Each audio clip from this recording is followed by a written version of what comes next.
Hello everyone, আসসালামু আলাইকুম। কেমন আছেন আপনারা সবাই? আশা করি আলহামদুলিল্লাহ ভালো আছেন, আর আমিও ভালো আছি। আজকের ভিডিওটা হচ্ছে আমি সকালে যখন রুটি বানাইছি তখন থেকে শুরু করলাম। আর সাধারণভাবে আজকে আমি আমার দুষ্টু পাখি আর ওর বাবার থেকে আগেই উঠে গেছি। যারা আমার রেগুলার ভিডিও দেখো তারা অবশ্যই জানো যে আমি ইদানিং অনেক বেশি দেরি করে ঘুম থেকে উঠি। তো আজকে যেহেতু ঘুম ভাঙছে, যার জন্য আমি আর দেরি করি নাই, আলসামিও করি নাই। আমি ভাবছি যে উঠে যাই।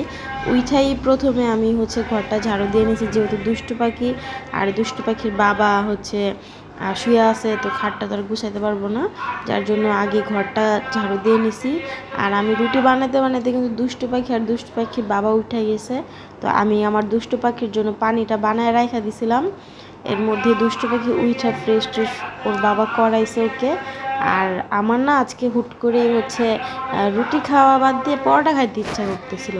তা আমি হচ্ছে দুইটা রুটি একসাথে দিয়ে পরোটা একটু মোটা করে পরোটা বানিয়ে নিছি। আর তেল দিছিলাম, কীভাবে যেন এতগুলো তেল পড়ে গেছে, আমার খেয়াল যে কোন দিকে ছিল আমি বলতে পারি না। তো আমি হচ্ছে পরোটাটা ভাইজা নিছি। আর হচ্ছে আজকে অল্প করে রুটি বানাতে চাইছিলাম, যার জন্য বেশি রুটি হয়ে গেছে। আমি জানি না কেন, যেদিন হচ্ছে একটু কম কাজ করতে চাবো ওই দিন আরও বেশি হয়ে যাবে, মানে যেটা ভাবি ওটার উল্টাটা হয়ে যায়। তো কী করবো, আর রুটি বেশি হয়ে গেছে, রুটি তো নষ্ট হয়ে যাবে। এর জন্য আমি এইভাবে হচ্ছে পেপার দিয়ে এটা এখন ডিপে রাইখা দেবো। এতে কী হয়, কালকে রুটি বানানো লাগবে না, আর রুটিটা ডিপে রাখলে রুটিটা ভালো থাকে। আমি জাস্ট নামায় ভাইজা নেব। আর আজকে কোনো ভাজি করি নাই, কারণ হচ্ছে কালকে তরকারি ছিল। কালকে তরকারি যেহেতু যদি সকালে না খাই তাহলে তরকারিটা বাসি থাইকা যাবে, পরে আর কেউ খাইতে চাবে না। তো সকালবেলা রুটি দিয়ে এই তরকারিটা শেষ করব। আর পাশাপাশি তো ডিম আছেই।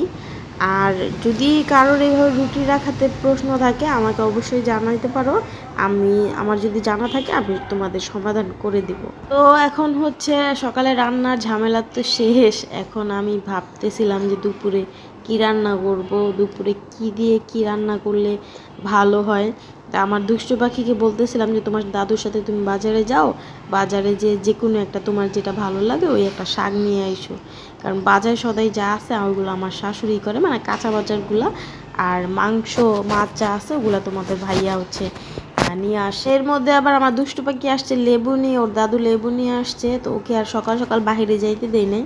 তো ও আইসা বলতেছে যে আম্মা আমি লেবু আনছে, দাদু লেবু নিয়ে আসছে। তাই আমি বলছি ঠিক আছে, ভালো করে দেখাও কি আনছে। পরে পরে বলতেছে লেবু আনছে, দাদু লেবু নিয়ে আসছে। তা নিয়ে আসছে বলে ও আবার দুইটা সাথে করে নিয়েও চলে যেতেছে। তো এর মধ্যে হচ্ছে আমি ওকে বলতেছিলাম যে তোমাকে হচ্ছে পানি বানাই দিছিলাম, তুমি কি পানি খাইছিলা? ও লেবু সুন্দর মতো রাইখা, ভালো মানুষ, কিছু বুঝে না, আমাকে বাইটাই দিয়ে ও চলে যেতেছে ওর দাদুর কাছে। মানে কি আর বলবো, এত পোংটা হইছে।